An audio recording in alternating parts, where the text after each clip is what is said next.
Hi everyone, thank you so much for coming. I'm Kyani, and this year I did my project on creating a citizen science project that monitors marine pollution by analyzing albatross seabird boluses. So currently plastic pollution is at an all-time high, and approximately 5,250,000,000,000 pieces of plastic particles float on the ocean's surface. And since plastic pollution is at such a high rate, as a result, plastic ingestion by marine animals like albatross seabirds are also at an all-time high.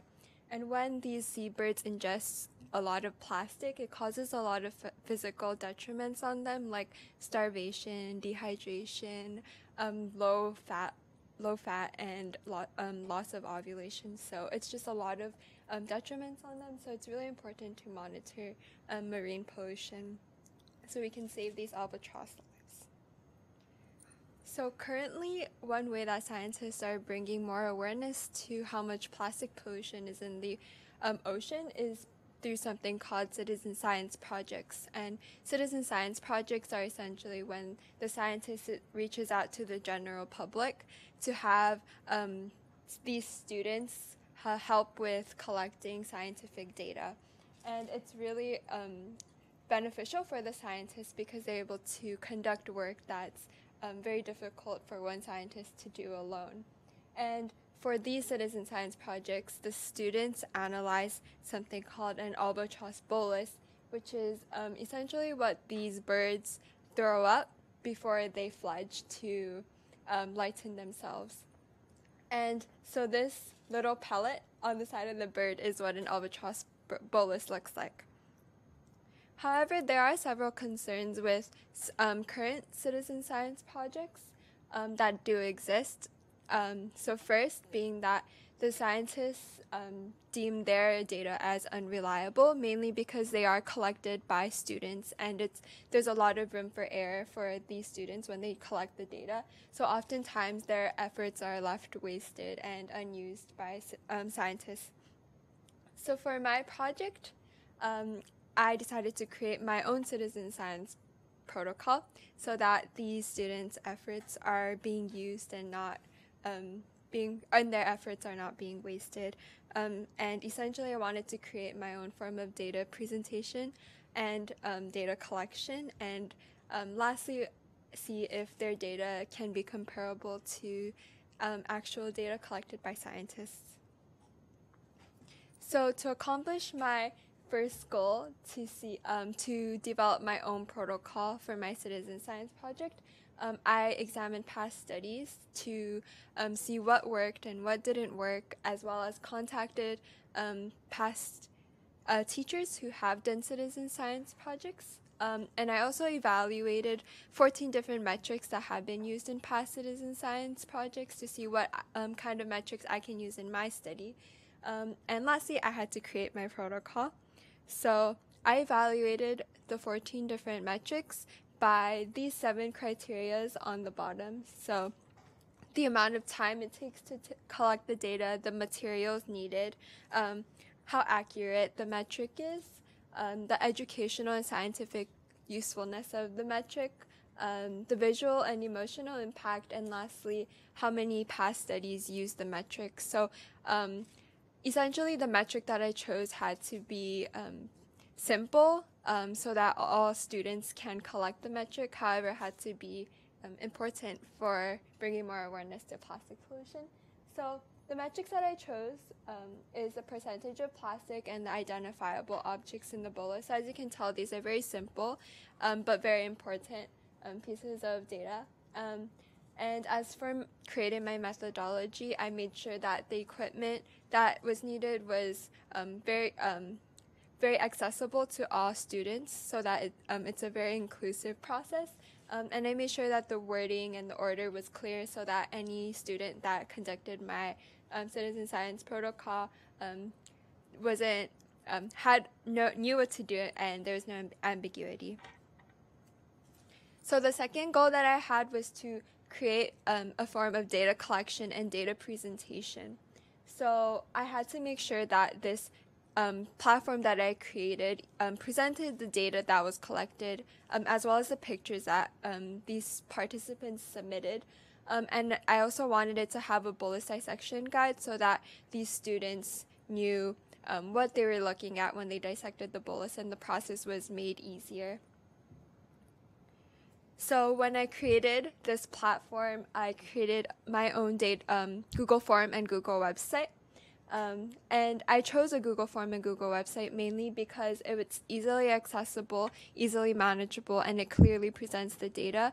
And also most people already have a Google account, so it's very easy for someone to make an account if they don't have one. So this is the Google form that I created. They can submit what they found in the bolus by simply checking things off. So it's very simple and very concise, and they can even upload pictures of anything that they found in the bolus that they thought were interesting at the end of this form. And all of this goes straight to this Google website. So this is the bolus dissection guide that I've created, and all of these pictures are taken from a current existing citizen science project that exists from Oikonos.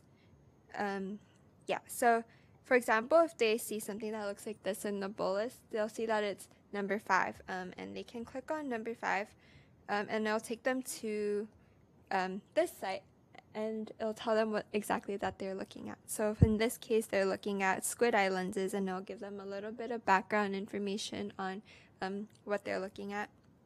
So that's essentially to make this process of dissecting a bolus easier.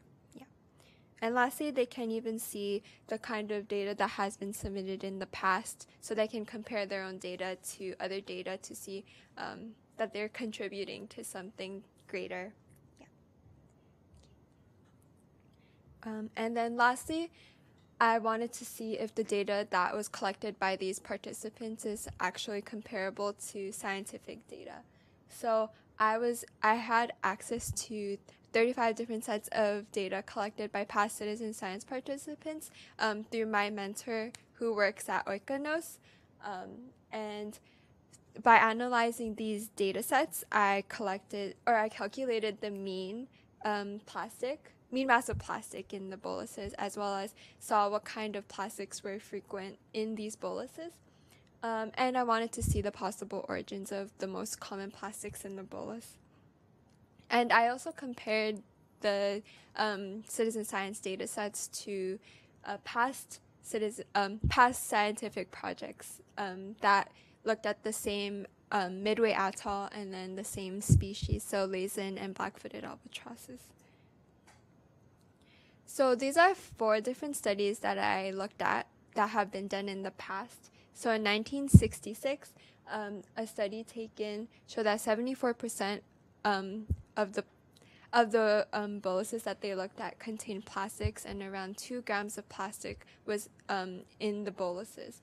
And then in 1983, this number goes up to 90% and around an average of 20 grams of plastic. This number stays around the same in 1986 and then goes up once again in 1994 and 1995 to approximately 97.6% of plastic and an average of 20 grams of plastic. So I compared this to the citizen science projects that I looked at in this study, and so 100% of the boluses they looked at had plastic in them, and an average of 20 grams of plastic was found in every bolus. So if I compared this visually, this is what it would look like. And so you can see that throughout the past 5 decades, there's an increasing trend of plastic ingestion, and the data collected by these citizen science participants fits right along that increasing trend. So citizen science data is actually comparable to scientific data, contrary to common beliefs. I also calculated the amount of the percentage of plastic that was in the 41 boluses that were examined by past citizen science participants, and approximately 43.2% of plastic was found in the bolus. and 56.8%. So the rest of the contents in the bolus was natural items. And as you can tell, that's a really high number of high percentage of plastic in the bolus. So that just goes to show how important it is to just monitor plastic pollution in the ocean. And I also wanted to see what kind of plastics were abundant in the boluses. So the most abundant plastics that were found by citizen science participants was foam pieces and plastic sheets. And I wanted to see what are the origins of these foam pieces and plastic sheets so we can get to the root of the problem. And so essentially both foam pieces and plastic sheets are common everyday things that people use on a daily basis. So foam is used in things like shoes, styrofoam footballs, plastic containers, etc. And plastic sheets are used in things like balloons, packaging, plastic bags, and it's just these little things that we use every day that build up in the ocean and cause so much harm on albatross seabirds. So it's important that we're more conscious of the types of plastics that we're using and releasing into the environment, and it's very important that we use more sustainable products like reusable plastic bags and containers so that we reduce our harm on the environment. As for my advice for future researchers, I advise that you choose a topic that you feel passionate about because you will be working on it for a really long time, but you're able to take so much out of the project, and it's really worth it. Also be open-minded to all projects because last year I did a psychology project, which is completely different from my project this year. So it's important to just be open to all kinds of topics because there's a lot of doors that can be open. And make sure you take advantage of all your resources because Dr. Chan actually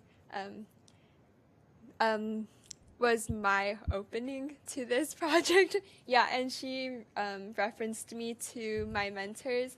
So just take advantage of all your resources at this school especially.